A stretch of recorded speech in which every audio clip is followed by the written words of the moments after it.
ॐ स्तोमा शतुमये तं सोमा ज्योतिर्गमय मृत्योर्मामृतम गमये। हे प्रभु जी, मम से बचाकर सद्मार्ग की ओर ले चलिए, ज्ञान रूपी अंधकार से प्रकाश रूपी ज्ञान की ओर ले चलिए, मृत्यु से अमृत की ओर ले चलिए, असत्य से सत्ता की ओर ले चलिए। आज हम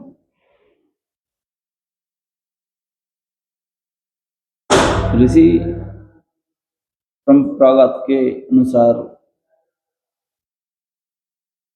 चर्चा करेंगे। जी। हमारे बीच में काशी से पधारे डॉक्टर आचार्य ब्रह्मचैतन्य ब्रह्मचैतन्य जी महाराज।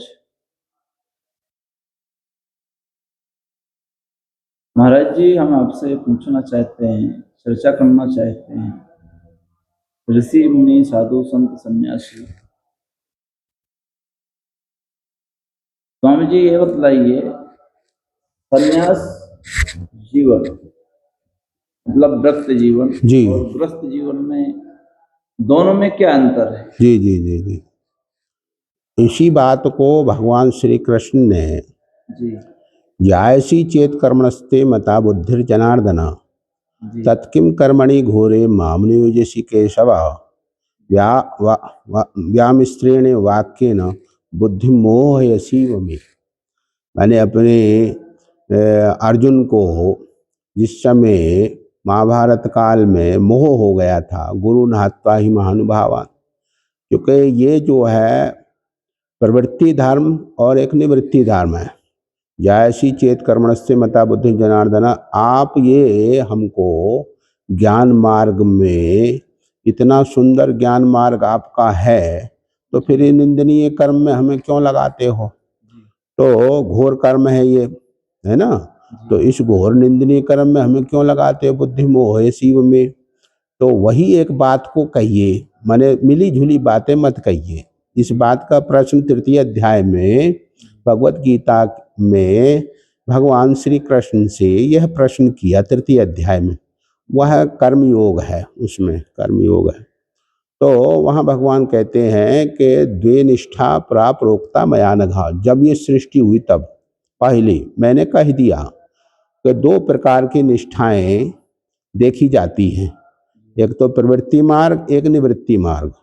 तो हम लोग जो है ऋषि परंपरा जो है ये माने प्रवृत्ति मार्ग है, क्योंकि पहले वह ब्रह्मचर्य जो है नियम पूर्वक अध्ययन करते हैं, वेदों का अध्ययन करते हैं, और गुरुजनों की सेवा पूर्वक जो है अध्ययन अधीत वेदांत का जो है वह श्रवण करके फिर वह गृहस्थ आश्रम की तैयारी करते थे जी। और ये नियम जो है सर्वोपरि है। और ये भारत में प्राचीनतम, अत्यंत प्राचीन देख लीजिए, उपनिषदें देख लीजिए, और कई उदाहरण हैं इसके। जो 25 वर्ष ब्रह्मचर्य आश्रम में विद्या अध्ययन करके वह शिशु फिर गृहस्थ आश्रम के लिए तैयार होता है, तो गुरुजन जो उनसे विद्या प्राप्त होती है तो उनसे वह ये कहता है कि अब हम जो हैं किस मार्ग में जाएं। तो वह आचार्य कहते हैं कि भाई तुम्हारी प्रवृत्ति यदि गृहस्थ आश्रम की है तो गृहस्थ आश्रम में जाओ, और यदि आपकी मोक्ष की इच्छा है तो फिर आप निवृत्ति मार्ग को, संन्यास को धारण कर लीजिए। ऐसा उपदेश आचार्य गुरुजन वहाँ गुरुकुल में उस शिशु को, विद्यार्थी को, और जो है उसको अनेक प्रकार के शिष्य रहते हैं वहाँ, तो उनको कहते हैं, आदेश देते हैं। तब फिर वह शिशु जो है 25 वर्ष गृहस्थ आश्रम का नियम संयम पूर्वक प्रवृत्ति मार्ग का आचरण करता है। जब प्रवृत्ति मार्ग उसकी पूरी हो जाती है तो 25 वर्ष के बाद में फिर वो वानप्रस्थ में आता है, और फिर 25 वर्ष वानप्रस्थ में मन इंद्रियों के द्वारा अंतःकरण को जो है वो जो प्रवृत्ति मार्ग में बिखरी हुई थी उनको जो है वह समेटता है, उसमें तप करता है। माने वानप्रस्थ है ही तप का आश्रम है, तो वह मन बुद्धि चित्त इंद्रियों के अंदर जो प्रवृत्ति उसके अंदर बनी उससे वह सिकोड़ करके उस निवृत्ति मन ज्ञान मार्ग में ले जाता है। फिर उसका 75 वर्ष पूरे हो गए तो 25 वर्ष बचा, फिर वो मोक्ष की जो है दीक्षा लेकर के गुरुजन से फिर वो संन्यास्त मार्ग में आता है। लेकिन अब ये आत्मा का जो विषय है, उपनिषद में कहा है कि नायम आत्मा बल ही निर्लभ्य हो। देखिए, धर्म अर्थ और काम ये तीनों पुरुषार्थ साधन हैं। ये जो है साध्य नहीं है, ये साधन है।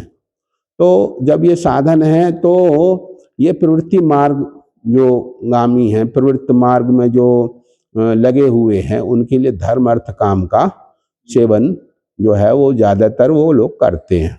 किंतु मोक्ष के लिए वह उनके अंदर शक्ति जो है वो क्षीण हो जाती है, तो वहाँ जाकर के फिर वह बलहीन हो जाते हैं। लेकिन मन से तो स्मृति करते हैं, क्योंकि प्रवृत्ति मार्ग उन्होंने अच्छी तरीके से भोग लिया।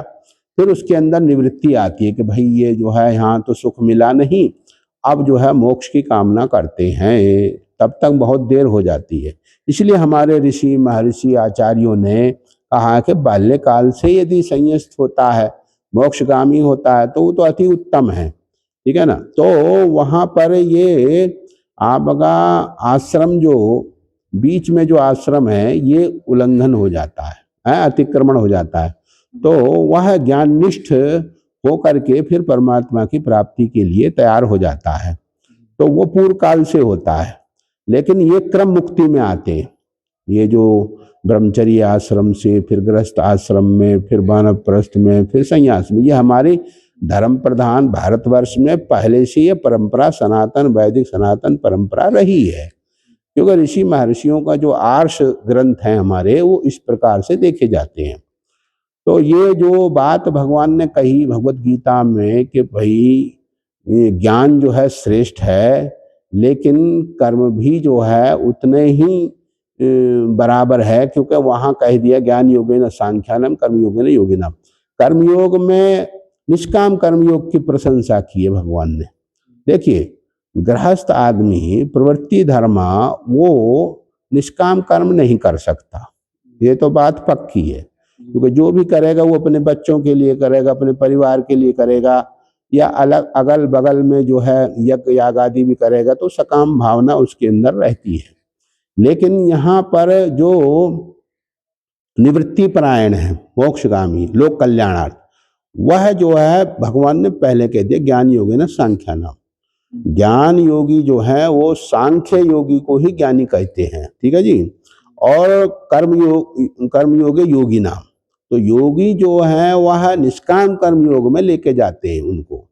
लेकिन यहाँ पर ये जो है आगे जाकर के भगवान ने कर्म का उपदेश किया, गहना कर्मणो गति इत्यादि, कर्मण्येवाधिकार से मा फलेषु कदाचन, कि भाई कर्म करने में अधिकार। तो अर्जुन को ये कहा है कि भाई तू जो है निमित्त मात्रम भव सभ्य साचिन, अहम भावना से कर्म नहीं करना चाहिए, क्योंकि उसमें जो है वह कर्तृत्व भोक्तृत्व आ जाता है। जैसे हम यज्ञ करते हैं, दान देते हैं, तो वहाँ इदन्न मम की भावना रखनी चाहिए। क्योंकि हम जो भी आहुति देते हैं यज्ञ में, वहाँ भी कर्तृत्व भोक्तृत्व के लिए वहाँ इदन्न मम स्वाहा, इदन्न मम स्वाहा, ये मेरा नहीं है ना। इस प्रकार से देवताओं को जो आहुतियाँ दी जाती हैं उनकी प्रसन्नता के लिए, तो आगे जाकर के भगवान तृतीय अध्याय में ही कहते हैं साह्यज्ञा प्रजा सृष्टा पुरोवाचा प्रजापति। माने पुरोवाचा माने प्रजापति माने ब्रह्मा। जब ये सृष्टि रची तब यज्ञ सहित इस समस्त प्रजा को रच करके प्रजापति ब्रह्मा ने उपदेश दिया कि तुम अनेन प्रसविष्यद्धुम एष वो सृष्ट कामधुक। क्योंकि सारी सृष्टि यज्ञ में है, तो इस यज्ञ के करने वाले को देवता लोग अपने आप बिना कहे भोगों को, इच्छित भोगों को देते हैं। ठीक है जी। तो ये जो अब हम बैठे हुए हैं ये कार्योपाधि है। जीव जो है कार्योपाधि है, और कार्योपाधि में अनेक प्रकार की प्रवृत्तियां इसके चित्त में चलती रहती हैं। जैसे समुद्र में तरंगे उठती हैं, वैसे हृदय में भी तरंगे उठती रहती हैं। तो चाहे वो आसुरी तरंगे हो चाहे वो दैवी तरंगे हो, दोनों ही तरंगे उठती हैं। जो आध्यात्मिक पथिक हैं, मोक्षगामी हैं और मोक्ष की इच्छा रखते हैं, उनके अंदर दैवी वृत्तियां उठती हैं चित्त के अंदर, और आसुरी वृत्तियां उनके अंदर गौण रहती दोनों ही हैं। क्योंकि वहां आगे जाकर के भगवान 16वें अध्याय में देवी और आसुरी संपत्ति का विशेष रूप से व्याख्यान 16वें अध्याय में भगवान ने किया है, और उसकी चर्चा तो 7वें अध्याय से शुरू हो गई है। तो वहाँ पर भगवान ने ये कहा है कि जो देवी संपत्ति के माने वह होते हैं, देवी संपत्ति के जो आश्रित होते हैं, देवी संपत्ति के जो उपासक होते हैं, तो वहाँ सबसे पहले अभयम सत्व संशुद्धिर, माने अभयता उनके अंदर आ जाती है, सत्व संशुद्धि आ जाती है, अभयम सत्व संशुद्धिर ज्ञान योग व्यवस्थिति। देखिए यहाँ पर भगवान ने प्रशंसा तो दोनों ही की है, लेकिन जो कर्मासक्त मनुष्य है उसकी निंदा भी है, उसकी निंदा भी किया है कि कर्मासक्त है वो जो है उससे जो है वो नहीं होगा। वहाँ जो कर्म लिया गया है भगवत गीता में, प्रकृति का, कर्म का और संपूर्ण माने शास्त्र का निचोड़ उसमें रखा है उन्होंने। तो प्रकृति क्या है, कर्म क्या है, ज्ञान क्या है, ठीक है जी, और उसकी आसक्ति की और उनकी आसुरी वृत्तियों का तो निंदा किया भगवान ने। लेकिन जगत में रहता है, कार्य उपाधि है, और ये जो है घट बना हुआ है शरीर, तो इसमें अनेक प्रकार की प्रवृत्तियां आती हैं, क्योंकि मन जो है तरंग के रूप में काम करता है। चित्त के अंदर जो मन बुद्धि चित्त के अंदर जो बैठी हुई पूर्व जन्म की जो वासना है, उन वासनाएं को पकड़ करके संस्कार जनित होकर के कर्म में प्रवृत्त होता है मनुष्य। जैसे अर्जुन के मन में जो है उनके अंदर युद्ध की इच्छा थी, भगवान ने तो नहीं कहा उनको तुम युद्ध करो भाई, तो उन्होंने पहले प्रथम अध्याय में कहा यावदेतान निरीक्षे हम युद्ध कामान अवस्थितान, जब तक मैं इनको न देख लूं तब तक मैं किसके साथ में युद्ध करूं, है कौन मेरे समान प्रतिभट्ट है। तो वहां अहम भावना प्रकट की है उनसे, तो वो अहम भावना को लेकर के वहां युष्मद अस्मद प्रत्यय वहां खड़ा हो गया, क्योंकि त्वदीयम वस्तु मदीयम वस्तु, भाई ये तेरा है ये मेरा, इसी के ऊपर तो भगवत गीता खड़ी हुई है। तो वहां पर भगवान ने कहा है कि भाई युष्मद और अस्मद जो प्रत्यय हैं, वह अस्मद और युष्मद प्रत्यय जो है प्रकृतिस्थ हैं, वो क्योंकि प्रकृति में स्थित होकर के ही कहेगा कि जो है ये मेरा है ये तेरा है जी। तो उसका निर्णय भगवान ने ज्ञान योग में किया है कि भाई ज्ञान योग में तो समत्व बुद्धि होती है, सर्वभूति तेरता, सभी भूत प्राणियों के लिए वह जो है रत होता है। तो ये हो गया लोक कल्याणार्थ। जो हमारा संन्यास परंपरा है या नैष्ठिक ब्रह्मचारी है, वो लोक कल्याणार्थ है, ठीक है जी। अब उससे लोक जो है कितना कल्याण ग्रहण कर रहा है वो जाने, ठीक है जी। तो कोई मनुष्य जो है लोक कल्याण जो है वह निस्वार्थ भाव से करता है, तो वह ज्ञान में परिणत हो जाता है, वो वृत्ति फिर ज्ञान में चली जाती है उसकी। तो यहीं पर ज्ञान योगेना सांख्यानाम कर्म योगेना योगिनाम, तो कर्म योग की जो गति है वही सांख्य योग के जो सांख्य योग में गति है उस जीव की, वही निष्काम कर्म योग भी बराबर भगवान ने कहा। ये दोनों ही मार्ग मैंने बतलाए पहले जब सृष्टि हुई तब, वे निष्ठा प्राप्रोक्ता मया नघा ज्ञान योगेन सांख्यानाम कर्म योगेन योगिनाम। तो ये दोनों बात जो है यहाँ इस श्लोक में हो गई। लेकिन आगे चल करके भगवान ने कहा कि ये कर्म की गति अत्यंत गहन है, कर्म करता हुआ मनुष्य मोहित हो जाता है। अब वहाँ उसको उपदेश की आवश्यकता है, तो क्योंकि कर्म जो करते हैं ये प्रवृत्ति मार्ग ही है, ये मार्ग अलग है, प्रवृत्ति मार्ग अलग है, निवृत्ति मार्ग अलग है। निवृत्ति मार्ग वाला तो चिंतन नहीं करेगा उसका, ठीक है ना, लेकिन प्रवृत्ति मार्ग जो उसको ज्ञान का उपदेश नहीं है और वो ज्ञान भी नहीं है उसके पास में, तो वो कर्मासक्त होकर के कर्म करता, मम मेरा, ये मेरा है जी। तो वो अतस्मिन तद्बुद्धि अध्यास में चला जाता है, मेरा शरीर है, मेरा कुटुंब, मेरा परिवार, मेरा पुत्र, मदीयम पुत्र है त्वदीयम पुत्र। तो ये प्रकृति में जो है वह है वर्त रहा है, वो ज्ञान में नहीं है। तो इस प्रकृति में जो वर्त रहा है, इस प्रकृति में जो वह चल रहा है और चलते चलते वह उसका देहावसान हो गया, तो वह जो है वो कर्मों के अनुसार फिर उसका जन्म बताया है भगवान ने। ज्ञान में तो उसके सर्वकर्माखिलम दग्धम हो गए, माने जो शुभ अशुभ कर्म है वो ज्ञान में दग्ध हो जाते। श्रेयान द्रव्य मयातिर्ज्ञात ज्ञान यज्ञा परंतपा सर्वम कर्माखिलम पार्थ ज्ञाने परिसमाप्यते। उसमें ज्ञान में भाई जैसे अग्नि है तो अग्नि भी ज्ञान रूपा है, ज्ञान जो है अग्नि ही है, जो ज्ञानियक है वो अग्नि है। तो वह अग्नि में उसने शुभ अशुभ कर्म दग्ध कर दिए, अर्थात मुझे उसने समर्पण कर दिया है, तो वो मेरे आश्रित हो गया। ये हो गई भक्ति। तो भक्ति क्या है, भक्ति को क्या समझते हैं? तो सेवा। तो सेवा भक्ति है, ठीक है, लेकिन आदि जगत को शंकराचार्य भगवान ने विवेक चूड़ामणि में कहा स्वरूप माने मोक्ष साधन सामग्र्याम, मोक्ष साधन सामग्र्याम भक्तिरीव भक्ति रीत्या विधीयते, और स्वस्वरूप अनुसंधानम भक्तिरीव अभिधीयते। माने स्वस्वरूप का जो अनुसंधान करने वाला जो क्रिया है, कर्म है जी, करता है, तो वो भक्ति में गिना जाएगा, है जी। और ये केवल समझने की बात है। तो हम परिवार में भी घटा कर देख लो कि भाई यदि परिवार में मध्यम भावना तुदीयम भावना का त्याग करके सब कुछ परमात्मा का है, ये भावना उनके अंदर नहीं होती है प्रकट।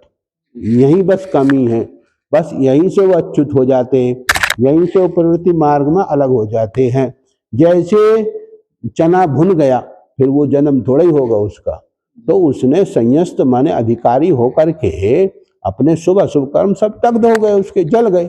अब उसका पुनर्जन्म थोड़ा ही कहा श्रुति ने, नहीं, उसका जन्म नहीं होगा उसको। तो फिर वो उत्तरायण मार्ग से जाते हैं लोग जो निवृत्ति परायण होते हैं, ऋषि आर्ष परंपरा के जो साधक हैं, माने जो बाल्यकाल से संयस्त हैं, वह उत्तरायण मार्ग से जाएंगे, वो दक्षिणायन मार्ग में नहीं जाते। और वहाँ जो है उपनिषद में लिखा हुआ है कि वहाँ सूर्य लोक से भेदन करके अमानुष पुरुष आता है, तब वो उनको लेकर के सूर्य लोक से ऊपर चला जाता है। और ये प्रवृत्ति मार्गी जो है, ये प्रवृत्ति मार्गी दक्षिणायन से जा करके और यम यातना सह करके फिर वह जो है वो चंद्रलोक में जाते हैं। तो चंद्रलोक में जा करके फिर वो अन्न में आते हैं। अब वो अन्न पता नहीं कौन खाएगा, कुत्ता खाएगा, बिल्ली खाएगी, और वो उसके कर्म है, ठीक है जी। जैसे उसने कर्म किए ना प्रवृत्ति मार्ग में रह करके, वह कर्म जो है वो रील बन रहा है, वो संस्कार बनते जा रहे, ठीक है ना। उस संस्कारों में पढ़ करके वह संस्कारित होकर के वो कर्म करता है, तो वही कर्म उसको फिर लेकर के जन्म मृत्यु में आ जाते हैं। मोक्ष का मतलब है जन्म मृत्यु से रहित हो जाना, मोक्ष है, उसको कहते हैं मोक्ष, ठीक है ना। स्वस्वरूप अनुसंधान हो गया, वेदांत विद्या उसने गुरु परंपरा से है श्रवण किया, मनन किया, निधिध्यासन किया, तो उसका मोक्ष होगा ना। इनका साधारण व्यक्ति का थोड़ा ही हो सकता है। ये जन्म मरण मोक्ष चाहते भी नहीं है लोग, ये ठीक है ना। ये प्रवृत्ति मार्गी, तो प्रवृत्ति मार्गी जो है उसमें अहम भावना रहती है। कहने का तात्पर्य ये है, वो अहम भावना से ग्रसित है। देखिए ज्ञानी का सूक्ष्म शरीर भी यही नष्ट हो जाता है, और ये जो देह है ये भी नष्ट हो जाती है। तो सूक्ष्म शरीर को वह ज्ञान में जो है दग्ध कर देता है, ठीक है ना। तो वह फिर उसमें वासना ही नहीं रही है, तो फिर वो जन्मेगा कैसे? उसने तो ये तो वासना सब खत्म कर दी उसने यही इसी लोक में ही। भाई उसने बाल्यकाल से तप किया है, तो त और प तप करते हुए उसने सारा जीवनचर्या अपनी निवृत्ति परायण ज्ञान मार्ग में ही वह चलता गया, और फिर उसकी अंतिम जो है ब्रह्मलोक में जाएगा। ब्रह्मा जी जब तक रहेंगे तब तक उनके साथ में रहेगा, फिर उसके बाद में जैसे ब्रह्मा जी मुक्त होंगे तैसे वो भी मुक्त हो जाएगा, फिर उसका पुनर्जन्म नहीं। यहाँ पे हमारा प्रश्न चिन्ह उठता है कि ग्रस्त जीवन में और वृत्त जीवन में दोनों में अंतर तो है। हाँ। ग्रस्त जीवन के लिए सरल उपाय इस कली काल से कलयुग से पार होने के लिए नाम को ही राम देखिए ही क्यों सर्वश्रेष्ठ बताया गया है? ऐसा है, ज्यादा तो वो जानता नहीं है, केवल राम और नाम ओम नमः शिवाय का कोई भी राम ही लीजिए, तो राम के आश्रय लेकर के कम से कम उसके शुभ कर्म तो माने पुनर्जन्म में मनुष्य देह तो मिल जाएगा उसको। नहीं देगा तो जो है उसको अधोगति में कुत्ता बिल्ली योनि में जाएगा वो, ठीक है ना, ये लिखा हुआ है स्पष्ट। भाई राम का नाम आश्रय में लेने के बाद में उसके चित्त के अंदर जो है संस्कार बनते बनते कम से कम मनुष्य देह तो मिल जाएगा उसको, है जी। राम नाम नहीं लेगा तो जो है वो तो रो नरक में जाएगा, ठीक है ना। तो राम शिक्षित होकर के वह जो है माने वो साधक हो जाएगा, तो साधक हो जाएगा काल पा करके, फिर आना तो वही है घूम घाम करके।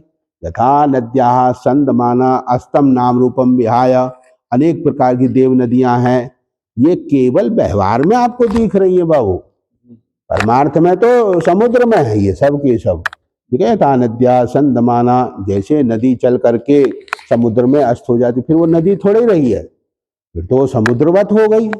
वैसे ही सारी की सारी प्रजा जैसे ही ये प्रवृत्ति मार्ग में चलती है तैसे तो दिखाई देती है, लेकिन ज्ञान मार्ग में इसका जन्म ही नहीं है, लोक ही नहीं है, कुछ भी नहीं है। मैं बताऊं, उन्हें जन्म है ना मरण है।